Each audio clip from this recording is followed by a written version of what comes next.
Hi, my name is Belinda and welcome to Belinda's Baubles, episode 22.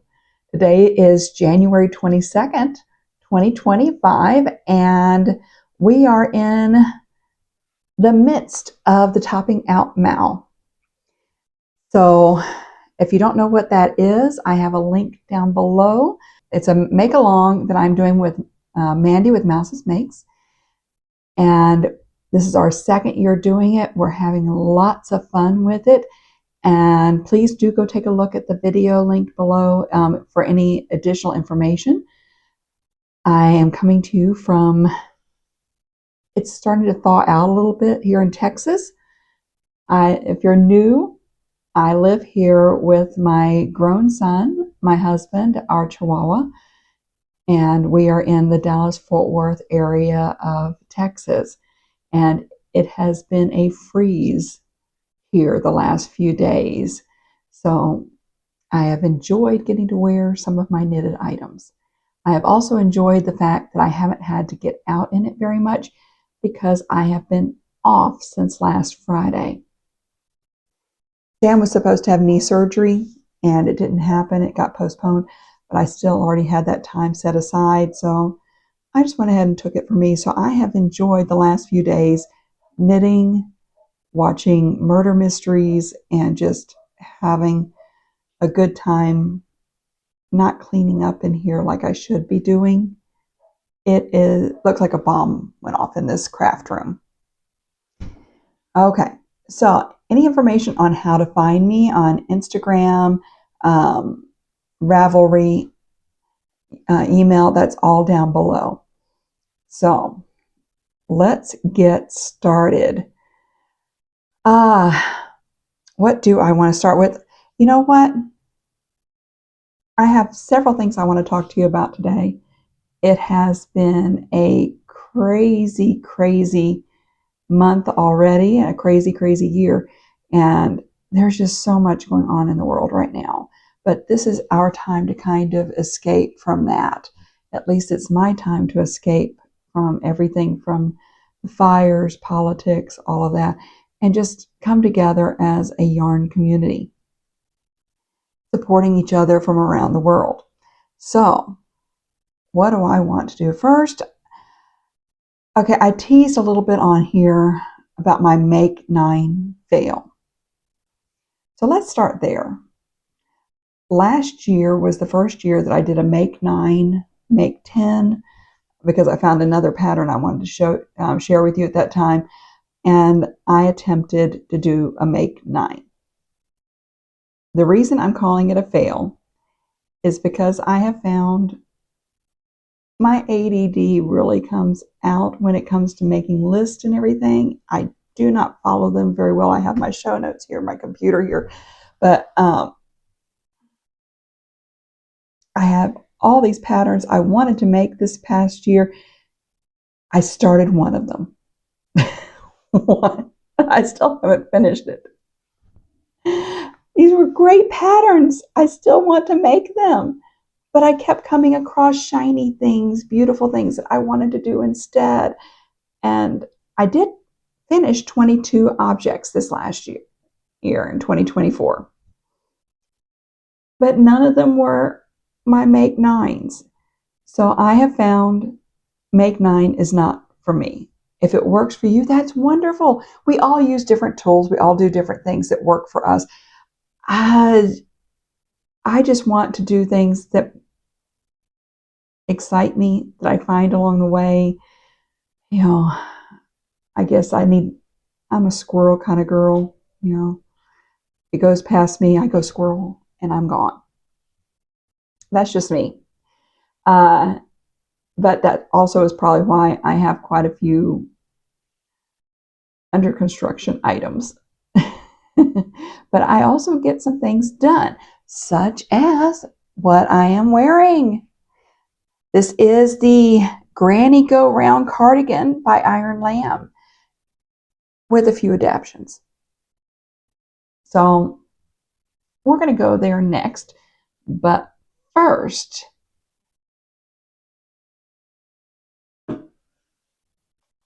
as I said, we've been doing the Topping out mount. Basically, the make along is knitting and crochet. I'm holding it over on Ravelry. It's being held on both mine and Mandy with Mouses Makes Ravelry pages. You can double dip by putting things in both. The make along is went from the 1st of January. It'll go to the end of March, and we'll be drawing some grand prizes out of the finished objects. But along the way, for participation, you get some pattern prizes. And I'm doing that, and we talked about it as far as between me and Mandy because of cost of shipping nowadays. We wanted to be able to do some grand prizes that are physical prizes, but just prizes along the way. Neither one of us make any money off of our channels. So this is a direction that, we're able to financially go. So, but I do want to give some of these prizes out, and I want to do my first drawing. Now, what I did was in Ravelry, the main thing about any of these projects is you had to start them before the 1st of January. So this is all for works in progress or under construction, as I call it, items. And I cast one on New Year's Eve that I'm counting into this. So what I did was, since I'm pulling these from both mine and Mandy's Ravelry pages, I can't just pick a number. We have duplicate numbers on both in our chatter threads. So what I did was, there is a place to where I can see how many voices have posted things, how many posts they each have, and I went through and I typed them all out, and I made slips. So if you put something on Mandy's page and you put it on mine, you got an entry from both. If you just did one, you just got an entry from that one. But this is from both mine and Mandy's Ravelry pages. So, shall we see who is going to win the pattern prize? Okay, you can see in there? I can't. There we go.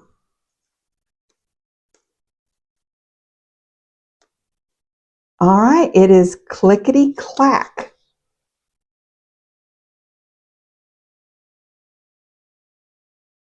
Okay, if your Ravelry name is Clickety Clack and you participated in our make-along, please do send me a note. You can send it to me either through Ravelry or Instagram. Both are under Belinda's Baubles, or email me at belindasbaubles@gmail.com. And just let me know what pattern you would like. It's up to a $15 US dollar choice. And just let me know what you would like me to gift you. Congratulations, Clickety Clack. I love that name. All right, so you never know who's going to win or when we're going to do these drawings. And the drawings could be done either on my channel or Mandy's, so watch both. And it's not too late to join us. All right, so got that out of the way. What am I needing to do next? Let's do finished objects. Okay, so I was telling you a little bit about my first one here. This is the Granny Go Round Cardigan by Iron Lamb. It is a paid-for pattern, but I did a little something different. Her pattern is all crochet, and it has crocheted sleeves that continue on with this pattern. I decided that I'd been looking at the Jethro cardigan, and it has granny squares and knitted sleeves. And I kept looking at that. I'm like, ooh, I like that. And so I decided I wanted knitted sleeves instead of continuing on with this pattern. And there's nothing wrong. I love this pattern. Hopefully I will have a picture here if I'm able to get out and get pictures done today. But what I did was I just picked up the sleeves, and I was able to do one pickup for every single crochet. And it made for a nice sleeve. I didn't have to add any other. The only other thing was I started this out as an extra large, which is the size I always usually do. It has a few inches of positive ease, but it was not deep enough with the sleeves. It was going to cut off up here. So I continued it on to the length of the 2XL to give myself enough depth. And I mean, I don't have big arms for my size, but there just wasn't enough room. It was going to be super tight, super uncomfortable. And this has just enough give. So what I ended up doing was just picking up those sleeves, knitting down, and then doing a couple of places where I've got Ziva's fur in here, driving me nuts. I did a couple of decreases before getting down to a twisted rib. But I really do love this. It's comfortable. I can wear it over a shirt, over a tank top, or whatever. It's not going to really show through much. There's just so much going on. So I am really happy that I made this. Now, my brother Bill asked me, as far as when picking up the stitches, was there a ridge or anything? And there's not. It's a very smooth transition. Now I did do a white, there's a white row of crochet here that is my last row, and that's where I ended it on so that I could pick it up. And the yarns that I used, let's see, excuse me here, let's find this. I put it in here last night, at least most of it. Because the orange yarn, I still have some left. I got this on clearance on the Lamb Yarn Shop. It was just the perfect color for what I was wanting to do. But I can't find the ball band right now. So that one I do not have. And it was a different yarn from the others.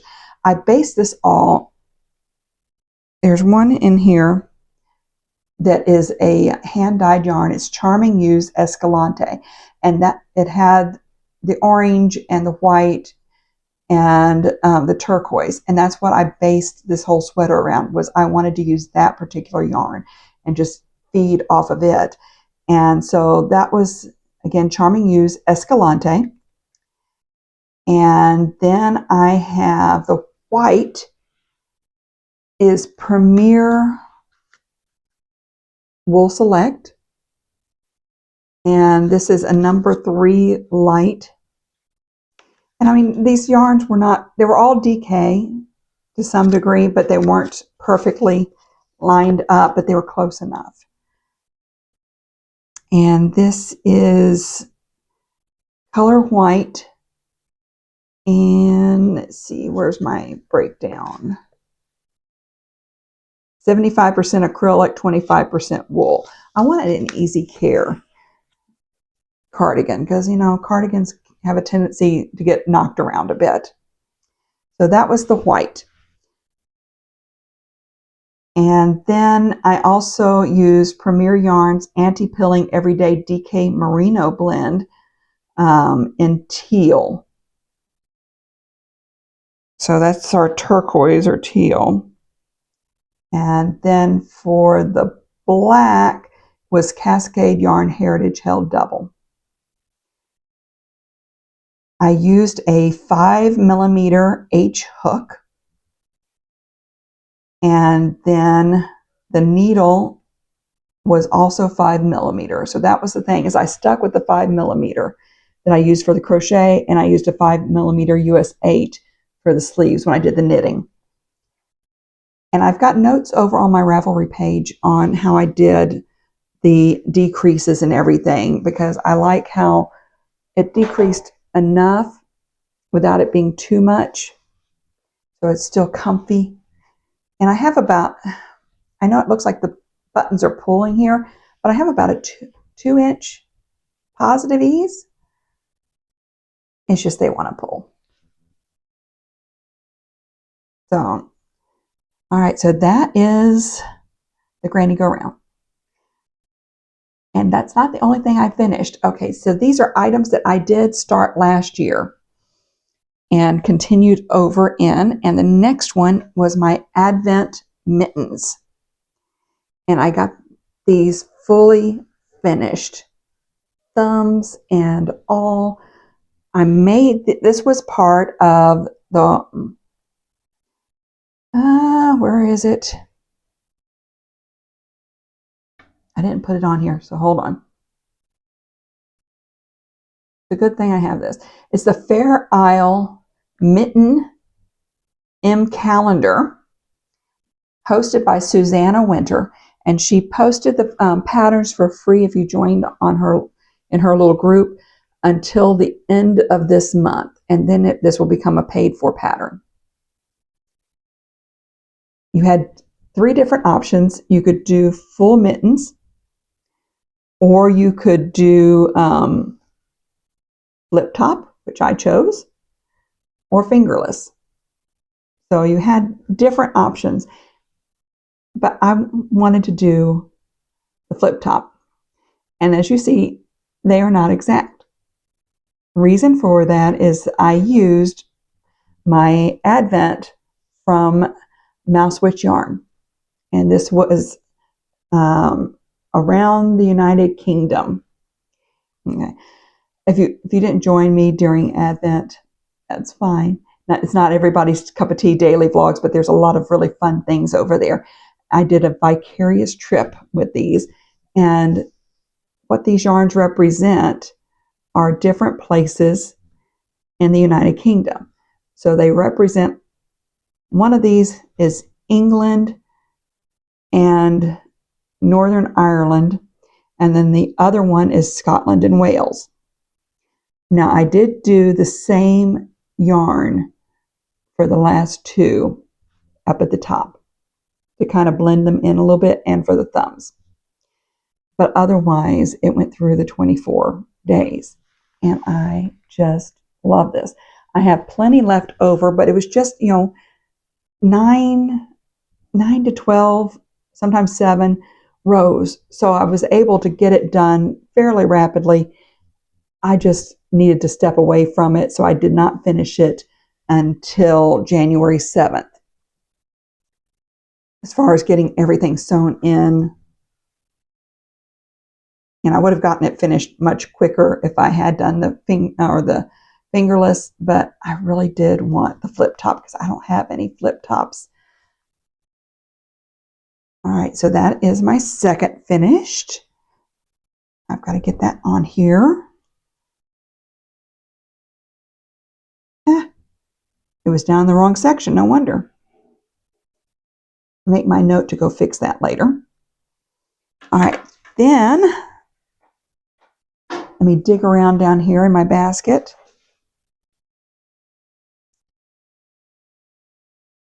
I finished. It's been sitting there for a couple of days. There we go. This is the White Mountain Light by Midori Hirose, excuse me. And it is done as a vest. And I just love the detailing on here. She has this as a sweater, and then someone went through and turned it into a vest. This was my 3rd one that I've made, but this one is done in a 2 extra small. Now the yarn that I used, I do want to talk about, and it's got great stitch definition, and it is soft, but I'm a little disappointed in it, just because this is Juniper Moon Cotton and Merino. It's organic cotton and 19 micron merino wool. 70% cotton, 30% wool, and it's a worsted. And the reason I'm a little disappointed is if you look at this yarn, look at that halo it has. And whenever I was knitting it up, it had that gorgeous halo. Of course, this is a different color. This is, I got for me. This is Mimosa. Whereas this one here is Chalk. Now, what I'm disappointed in is once I washed it and hung it out to dry, it no longer has that halo. The halo just went away. It's still soft. It has beautiful definition. I still love it, but I really wanted that halo, and I'm disappointed that's gone. I mean, because I used that, but down here at the bottom, I ran out of, for the length, because it was more of going to be a cropped, and I did not want a cropped for this family member. But what I ended up using was Premier Wool Select and the color cream. And I had a bunch of that laying around. So I did that for the bottom 4-inch ribbing and for the I-cord. And you really can't tell that much of a difference. You know, as far as from a distance, up close, yeah, maybe you would be able to. But as far as the softness, there's a little bit more density in the cotton. But it just disappointed me a bit that I didn't have that halo. If you hear noise in the background, Seifer's getting up and about, getting ready, and I'm right next to his area. But we're going to keep plowing through. I do love this. Now, I took some pictures to just kind of show you that it calls for the I-cord where you pick up on the sleeves. And I'll put a picture here of what the sleeve looked like beforehand. And there was nothing wrong with that. You know, a nice little edge, plain edging. But it adds such a detail. Now look at this picture here. After picking up the sleeve stitches and doing just a 3-stitch I-cord, I think it just adds a lovely detail. And as far as how she's got that done. So I do recommend going through and doing that extra step because it just makes such a beautiful finish. And that's going to be going off to the family member now that I have shown it to you, so that she can hopefully have it for the next freeze. All right, so I've got all that done for you.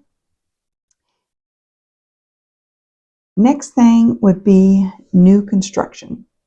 Yes, I did cast something on. I may have even shown it to you in the last one. I don't think so, though. I cast this on Christmas or New Year's Eve. I have it in my Button and Boo bag that I got. And what was that? DFW Fiberfest, which is also where I got this yarn. Now this is Nordic Star yarns in the colorway Great Pumpkin. And what I purchased from them, do I have dropping things, sorry.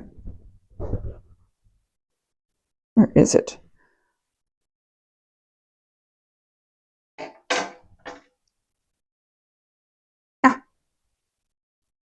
Okay, this is it here. This is 50. This is a 50-gram skein of lace weight. 70% Super Kid mohair, 30% mulberry silk. And it's 437 yards. So I am just using this one to make a short sleeve ranunculus that I can wear over a tank top or, something along those lines. Now, what I did with this was they gave me just a mini skein in their sock weight. So what I decided to do was to use that mini skein for the collar. Get the front going here. Just do it the mini skein for the collar, including the German short rows in the back. And then I picked up with the lace weight. See if I can get that in there to you so you can see it good. This is my second. It's just going to be beautiful. This is my second ranunculus. Now the first one, whenever I did it, I was not wrapping my yarn the correct direction. I was doing it as if I was crocheting, and you just throw it whichever direction you decide to throw it. It doesn't make that big of a difference in crocheting, but in knitting it does. So I did not have all of this beautiful stitch definition for the lace. So that was a few years ago. I've learned a few things since. So hopefully I will have my act together better on this one, and I'm excited to see how it goes. I'm the other person who's also cast on with me a ranunculus for the make along is Mandy with Mandy Vaughn Knits. That's another channel that's a lot of fun, and she gives away patterns every week. Sorry, I'm not doing it, but she does, and she goes through a lot of different patterns that she's found during the course of the week. All right, so that is the only thing that I've cast on. I have plans for more, but that's the only thing I've done so far. Let's see. What I have been doing for the MCAL is each week I try to concentrate on one thing. One week I concentrated on the sleeves because it was Sleeve Island, and I wanted to make sure I got them long enough. So I was able to get that done. I got this done fairly rapidly just by doing the thumbs and then weaving in all the ends. There were ends galore, but that was what took me so long on this one. Then I spent a week finishing off with the White Mountain Sweater Vest. And no, that one isn't light. Sorry, that one is the worsted weight version. So then and now this week I have been concentrating. So this is my in the works. I have been concentrating on the Timbo vest. It's going to hit the glass and make all sorts of noise. I'm sorry. So this is the Timbo vest by Gabriella Calderini. And this is what I have so far. I am using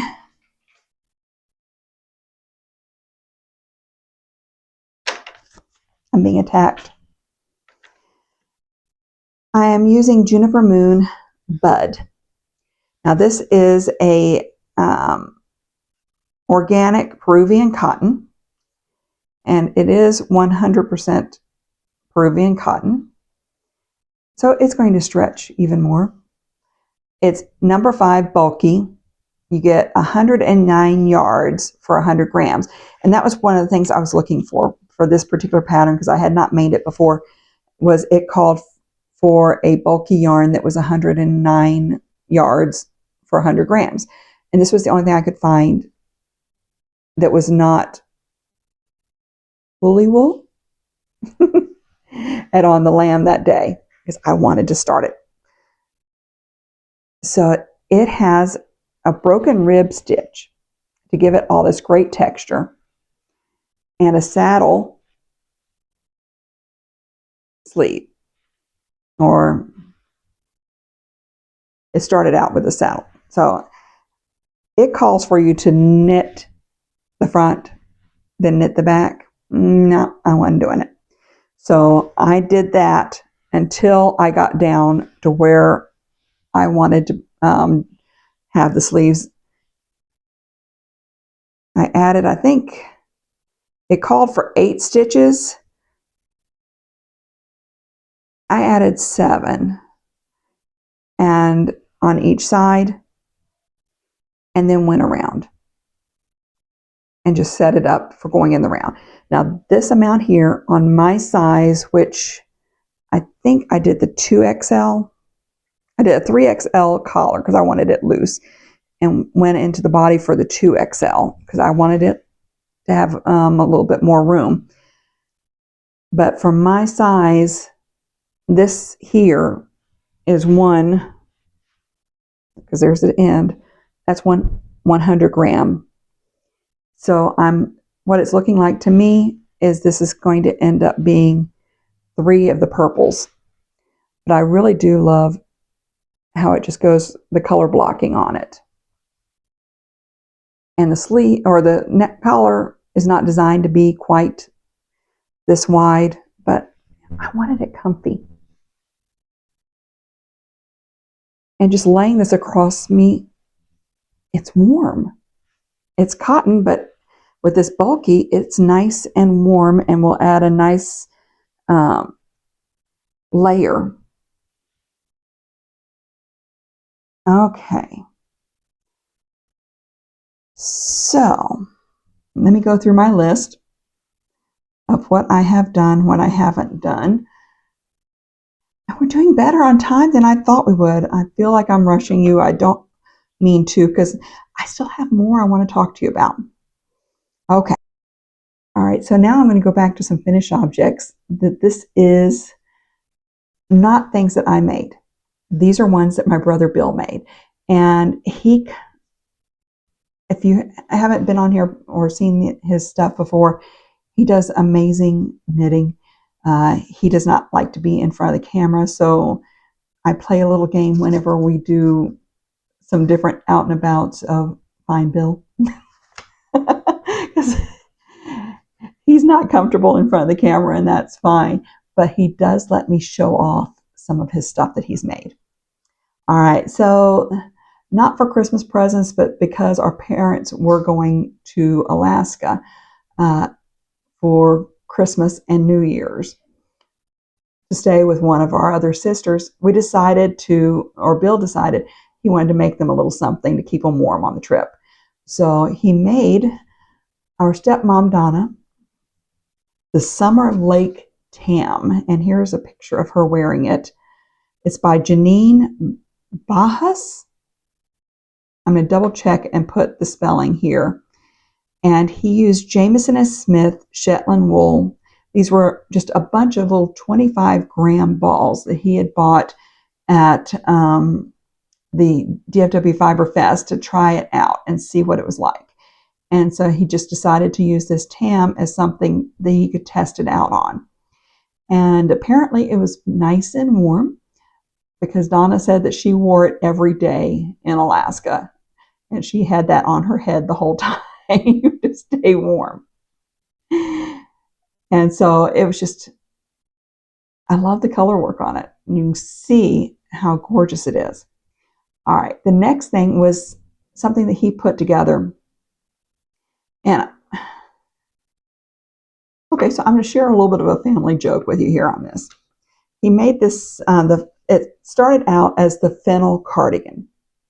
And the Fennel Cardigan is by Jessie McKitrick. And he started with this, but he did this one of the sleeves first, and he just noticed how tight these sleeves were going to be. And he didn't think that that would be comfortable for Dad, because it definitely would not be comfortable for him. So here's a picture of Dad wearing it. This is the obligatory put your Christmas sweater on picture. Now I will show you a picture of someone else who had to wear their Christmas outfit for a photo. Do you see the head tilt? The expression. It was just so great. Okay, back to seriousness. All right, so what Bill did was, since the Fennel Cardigan, he thought it was going to be too fitted. What he did was he went back to Ann Budd's set-in sleeves. Now, this is one of the patterns that he uses all the time, and I've got her book up there. I still haven't done anything out of it. I'm going to. But he went and used the stitch information from the Fennel Cardigan, but put it over on the Ann Budd set-in sleeves. So then I'm going to show you a couple of different pictures in here of how it came together with the set-in sleeves. But then on the side, what he did was he added just a few rows of garter so that it would be easier to be able to stitch it together. And you don't really see it underneath. It just blends in real nicely, but I'm going to show you that picture that he shared. Now, this was made with Knit Picks Wool of the Andes worsted in forest green. And it is just a beautiful cardigan. And I will have all this information down below. Okay, so what else is going on here? I found a pattern. I wanted to give a pattern highlight here. I haven't started it yet. I have purchased it. This is called Foundling 235 Vest by Museum Knits. It is a paid-for pattern, and it is only available on her website. You can get to her website through Ravelry, which is where I found it because this was something she had just released. But it sent me down a rabbit hole. What this designer does is she goes through to museums and she will find textile pieces that just inspire her. And 10% of all her sales goes to the museum or charity that she got her inspiration from. And this is the Foundling Museum in London, which the Foundling, I have a couple of different family members that were either adopted or ended up through family situations in orphanages. And so the Foundling Museum really spoke to me. And this is based on, and I don't have permission to use the photo from the Foundling Museum, so I'll just describe it. This comes from Foundling 235. Now, Foundling 235, I went through and did a little research. His name that was given to him at the Foundling home was Samuel Denton. He was admitted on May 23rd, 1746, along with 24 other babies. He was about a month old, and there's information there that describes his condition whenever he was dropped off.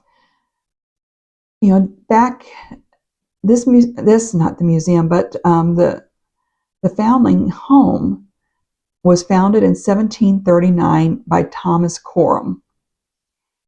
And over 2 centuries, up until 1954, when the residential school was closed, they had over 25,000 children that went through their doors. This is still going on as far as the Coram Children's Charity is still in operation, still helping families and children today. They're in London.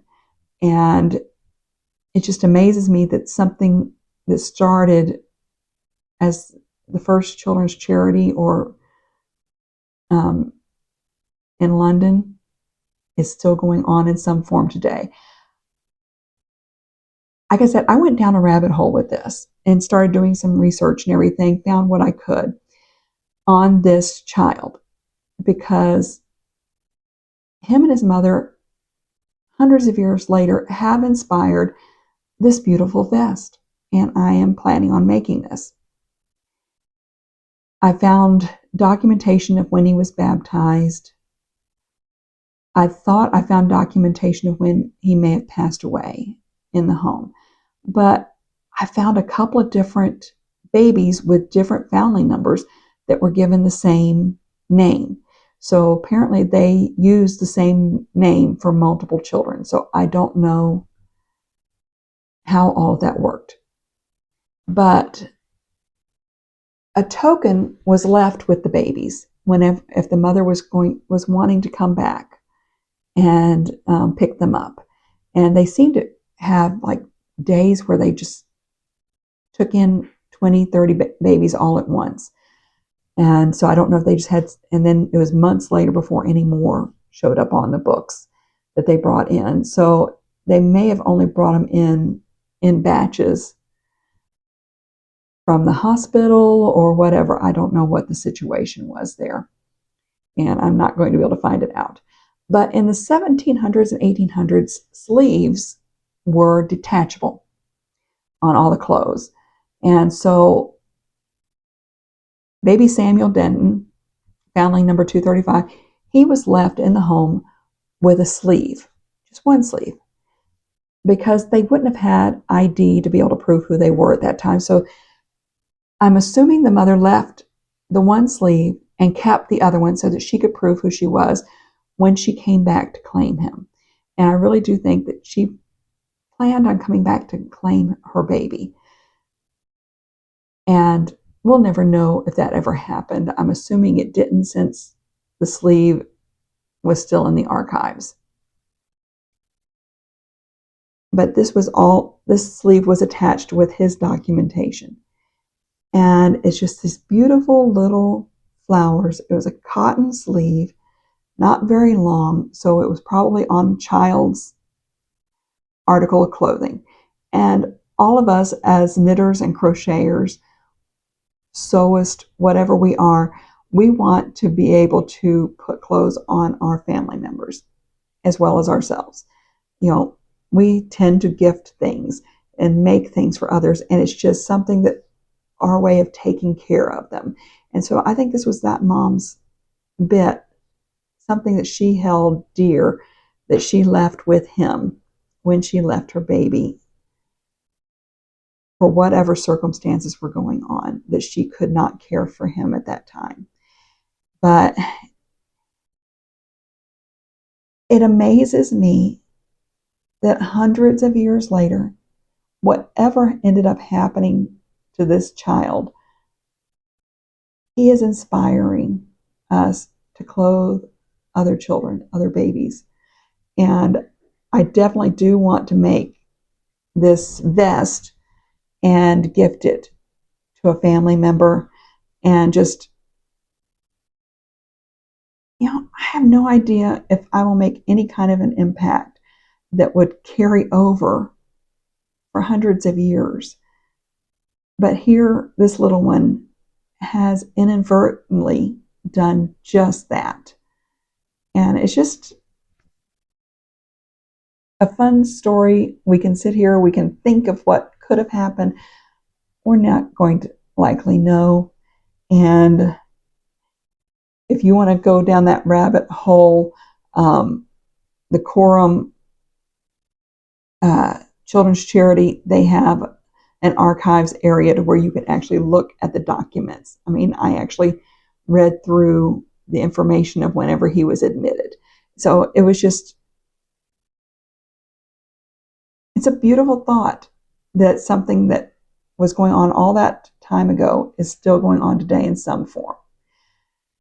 And one of the things that I found very interesting is that the museum, which is now in the Foundling Hospital and Home, because, you know, the charity has moved over to other locations because they didn't need it. But to raise money, as far as Thomas Quorum, to raise money, he would have artists display their art, and Handel had the Messiah perform in their lobby. as a charity concert to raise money. Okay. I'm telling you, I can go down this rabbit hole quite a bit. But if you do go over and purchase this pattern, the link down below is to her website. Just make sure, I made this mistake, is I'm so used to whenever I purchase a pattern, it emails me a link to that pattern. Hers does not. You have either the digital or the physical. The physical is only if you're in the United Kingdom, but the digital one is what I purchased. And the first time I purchased it, I didn't push the download button. And so I went back and purchased it again. I really do want this pattern, and I do want to support this designer. And so she's got something else coming from this same museum. And so I'm looking forward to finding out what it is. Oh, this isn't anywhere near as long as I was expecting it to be. So what's coming up next? We're going to continue on with the topping out mount. Make sure you go over to Mandy's to see that. But I do have an event that I am going to